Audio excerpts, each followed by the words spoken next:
La corte di Khartoum in Sudan avrebbe tolto il divieto di viaggio sul passaporto di Marco Zennaro, permettendogli di tornare a casa.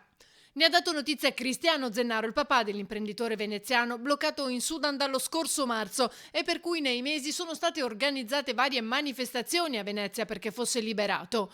Nel tribunale della capitale sudanese è stato raggiunto l'accordo per il rilascio, 200.000 euro ottenuti grazie a una raccolta fondi lanciata da Union Camere Veneto, alla quale hanno contribuito imprenditori veneti, associazioni di categoria e il sindaco Brugnaro, che ha versato 50.000 euro dal fondo vincolato sul quale confluiscono le indennità mensili alle quali il primo cittadino ha rinunciato.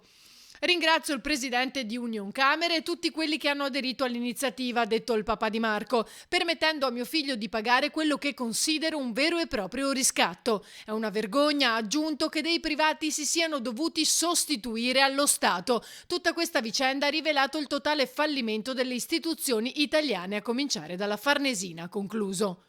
Dopo aver trascorso 74 giorni di prigionia in condizioni igienico-sanitarie vergognose, lo scorso 14 giugno Marco era stato scarcerato, ma con il divieto di lasciare il paese.